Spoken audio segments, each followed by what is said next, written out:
Hello, and welcome to the Daring to Succeed podcast. I'm your host, Julianna Jorgen, and today I am so excited to be joined by Jillian Reilly, who is a founder, writer, keynote speaker, and consultant. Having spent her 30-year career working in social, organizational, and individual change across Africa, Asia, and Central Europe, Jillian's focus is on helping people unlock their ability to navigate change and accelerate growth and learning. Welcome to the podcast, Julian. Thanks, Julianna. I'm thrilled to be here. Yeah, I'm so excited to be talking to you today about defining success on your own terms. Mm, I thought we'd just kind of dive right in because there's so much you shared in your book, and talk a little bit about perspective on sort of the modern day prescribed ideas of success and why it's such a challenge for us to try and find a way to define success for ourselves in a way that's mm, meaningful. absolutely. Yeah, I think weirdly enough, I feel like we're living in a really exciting time in terms of the unraveling of the sort of default definitions of success. Like, I feel like everywhere I look, people are starting to have conversations, to share their choices that are kind of challenging, the standard. Basically, it's about money and status. Uh, Simply put, I think when I was growing up, it was basically get a good job, and good meant in an industry that was perceived as, white collar, blue chip, where there would be ample jobs, where the salary would be good. And, all of that's understandable. None of that is not desirable. But I think, as we all know, um, we are moving into a place where that very, standard linear story of moving through a corporate success story is either, not desirable. So I think that's what we're seeing, a lot of people kind of going, no thanks, particularly Gen Z, but also on the edge of this AI revolution, I think it isn't going to be feasible either. So I think what we're being presented with is an invitation to really engage with, fresh thought around what does good look like and what does success feel like for me? And maybe, just maybe, there'll be far more varied answers to that question. Yeah, I love your perspective on that because I was actually just having a conversation with someone else who was talking about how a lot of men are struggling right now with having achieved that success measure that they've been told all their lives that they need to chase, the money, the status, the titles, all the physical things, and they're still not happy. Right. Well, I think that was the unspoken trade-off, was that you, in many ways, traded satisfaction, personal satisfaction, for success. Mhm. That your sense of meaning, that your sense of contribution, or that your ongoing growth and continued satisfaction was a nice to do, not a must do. Like, if you happen to get the two together, amazing. But, the midlife crisis is a function of a lot of people reaching that certain point of saying, wait a second, I have um, played the game, I have worn the suit, I have slotted myself into a ready made role, and often into a story and a path that I sort of inherited, or at the very least, sort of, was outsourced to me. And now I'm waking up to the fact that maybe there's more. But the problem is, by that point, you don't have any lived experience of what it would feel like for you to go out and create something and drive your own path. So, I think the problem is not only that at that stage you're, a little bit burdened with responsibility and expectation, but you also don't have what I would call the muscle to really start to Mhm. redirect towards something that would feel more satisfying to you, because you've never done that your whole life. So, yeah, I think part of what I'm trying to achieve with my book is the suggestion that maybe we need to more consciously build that muscle in younger people, because we're moving into a phase where we won't even have the luxury of sort of slipping on a suit and sleepwalking. We're going to be much more required to actively drive our own path. So, I think it's going to be an interesting time for us as humans to adapt to a very different professional marketplace than what existed for previous generations.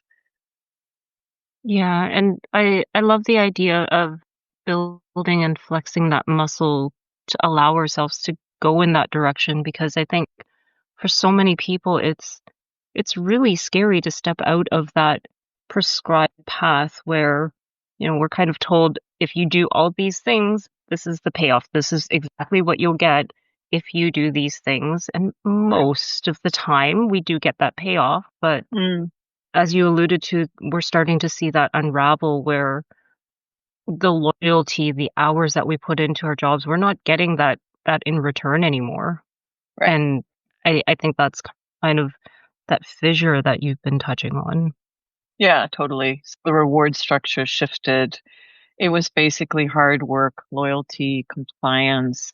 And, for our parents, for my parents, it was basically just that for the entirety of your life. We were risk averse and change averse because that was perceived as insecure. And, for my parents, it largely paid off. And I think with every successive generation, it's sort of like, wait a second. I can work as hard as I want and be incredibly loyal. And when the layoffs come, that doesn't matter. Nobody's taking stock of that. So, kind of that social contract that shaped so much of our decision making is, to use my language, unraveled. And within that space is, I think deep insecurity, anxiety, because that's how we made decisions. It was if then. And as I describe it, there were kind of requirements and guarantees. So if you go to college, you'll get a decent job. I mean, that started unraveling a long time ago, but now it's quite, it's staring everybody in the face that there are no requirements and there are no guarantees, which means the pressure on individuals to make choices is huge. And, we're not raised really to make choices that align with ourselves. We're raised to look around and ask other people what the best choices are. So, yeah, I think we're at an interesting point in terms of the way that we need to operate in order to gain the same security and the same benefits that maybe our parents did. Yeah, and in your book, The 10 Permissions, you talk a lot about the concept of difference between a destination mindset and a direction mindset, which I think is so valuable in this discussion. Can you walk us through a little bit about what that means, like the difference between the two? Yeah, I mean it's sort of, if I can relate it to real life, it's sort of like when you think you know exactly where you're going and you know how to get there. So it was down a 4-lane highway to a place you'd been 1,000 times. And that was sort of the old school, like, yeah, I know where I'm going. I just now need to follow the signs and follow the course. And so, in that way, you kind of switch off, you put your car on cruise control and you just go. You don't have a lot of decisions to make. You don't have to be that conscious and aware of your environment. You don't have to learn anything. You just have to press go. And in that scenario, if I think about how you pack for that, well, you can take as much as you want because you have to be agile and adaptive. You just have to get there. And then you unpack and then you stay there. So that mindset of I'm just going there, I can take as much as I want and I just have to keep going is very, very different from, the finding your way of, I'm heading in this direction. I don't necessarily know what the destination is. I haven't been there before or I can't see it yet. And so in that, naturally you'd have a very different posture, wouldn't it? You'd be far more awake and alert. You'd want to travel light, which is one of my permissions. Your whole way of moving through the world would be very, very different. And so, the need to learn, the need to pivot, the need to constantly be sort of making sure that you're heading in the right place is a super different way of operating. And I think that that's what we're seeing ourselves having to move into. It's, taking the gas guzzler to the same family holiday destination to kind of setting out to the world. And for a lot of people, that's going to strike fear deep in their hearts. I think it opens up tremendous possibility for us to discover what we're capable of and what's possible when we set out into the world ready to learn and grow and adapt.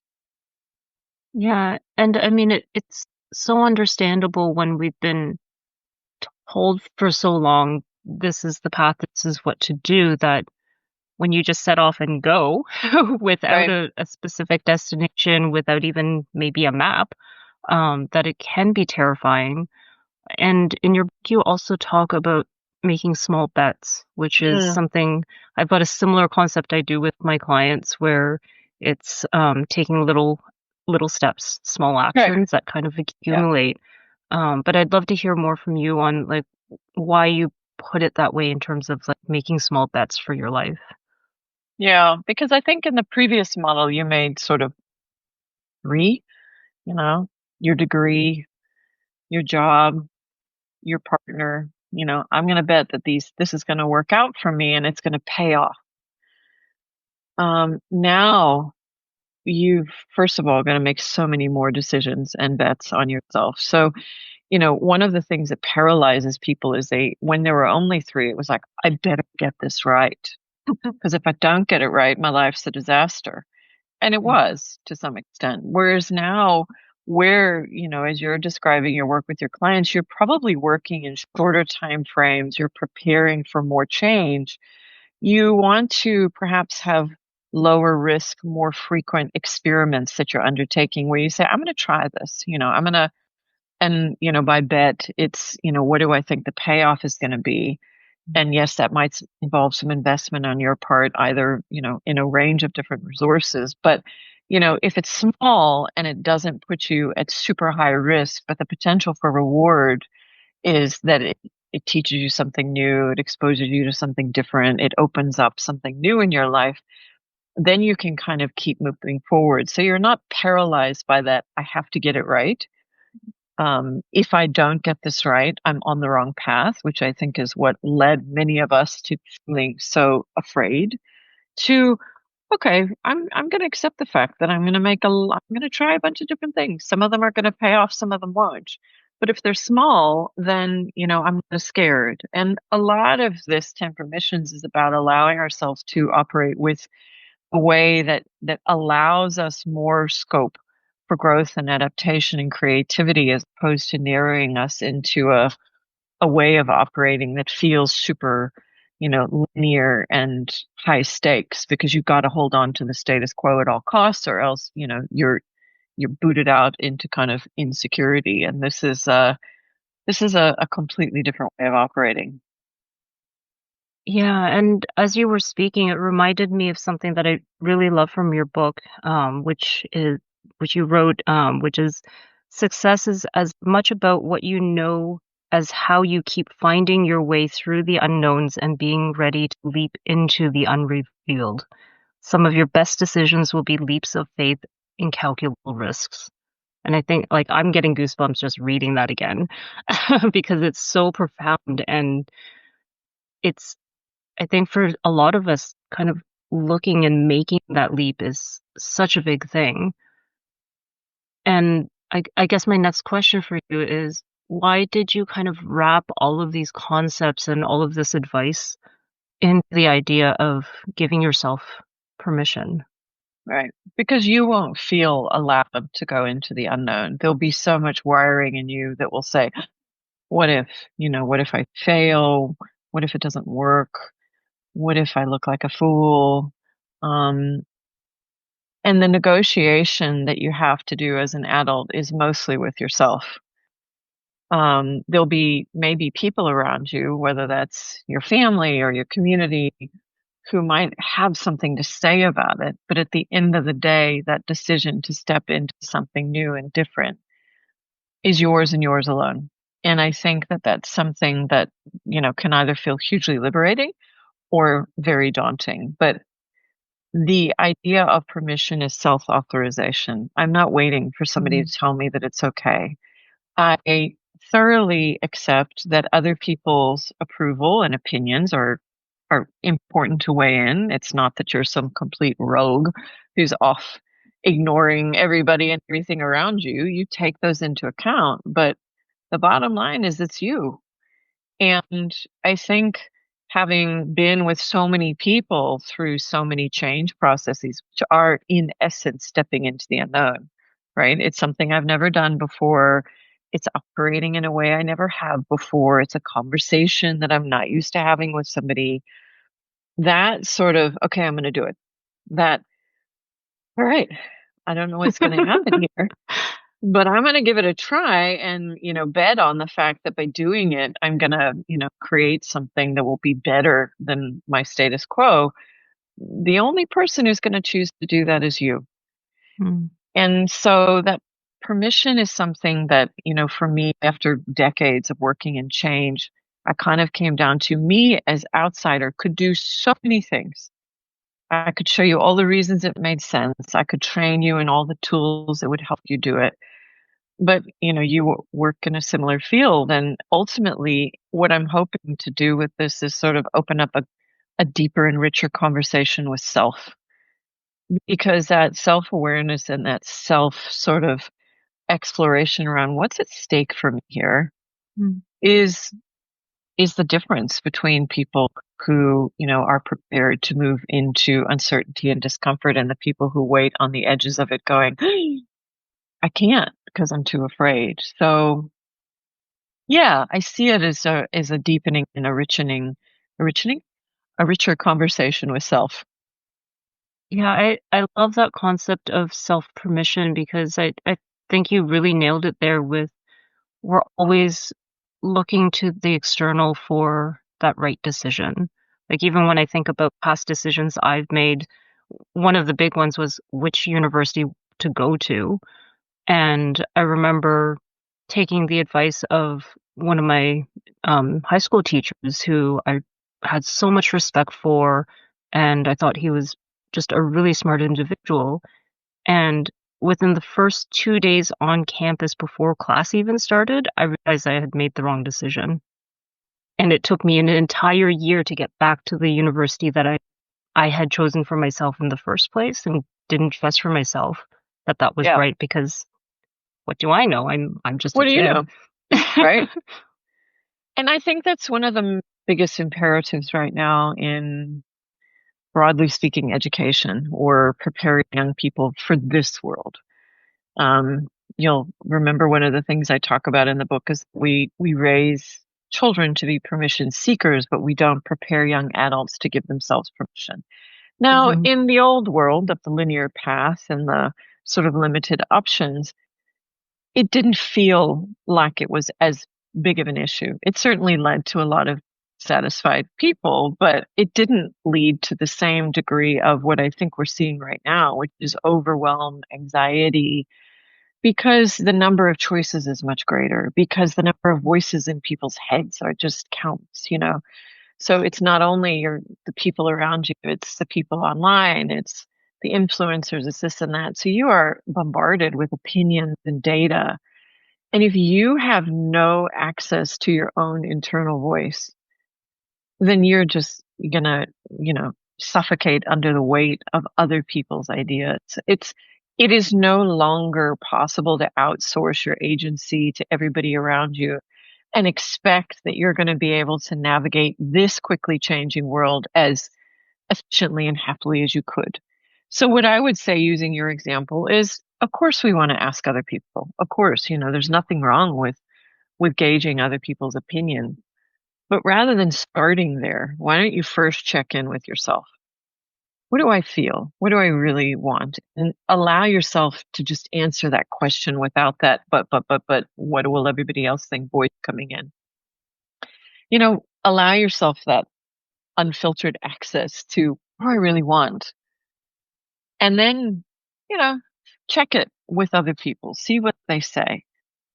And if anything comes out as factually new data that will shift your understanding of what the decision points are, fine.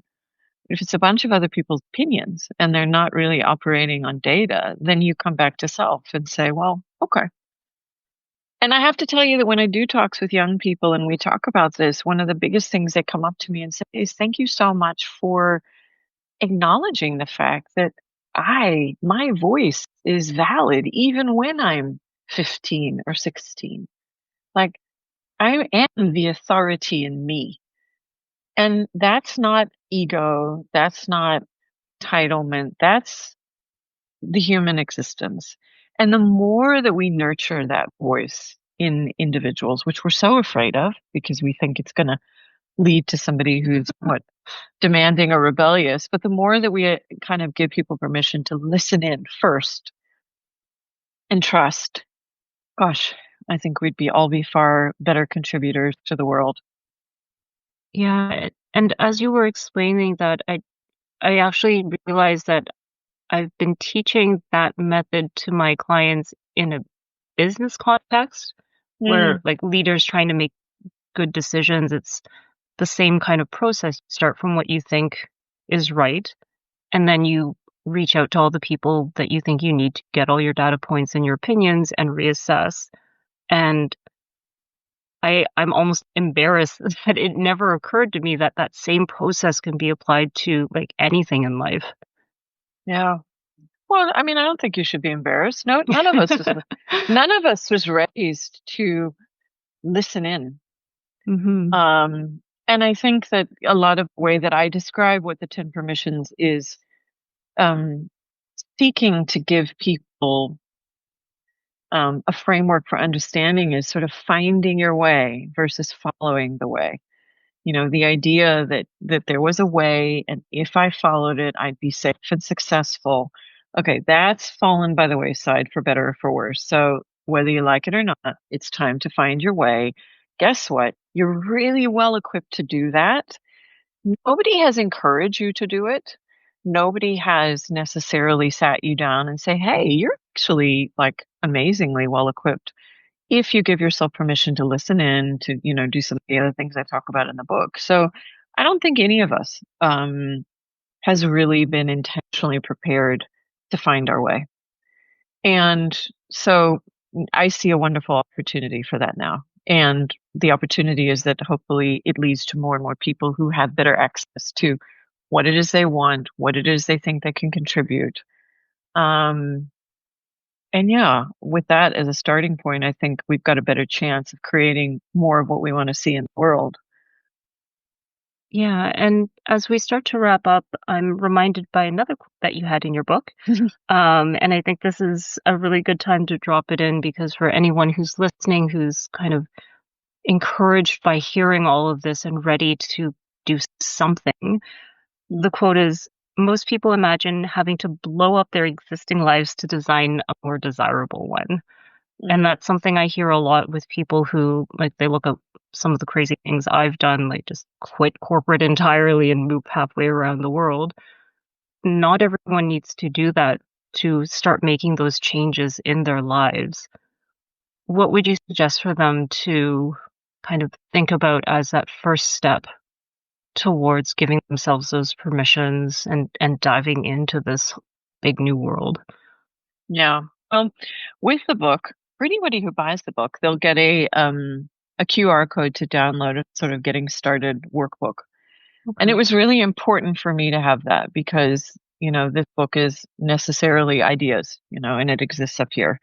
And what I wanted was to quickly help people translate in just the way that you've described, sort of, okay, these are great ideas, but what do I do tomorrow?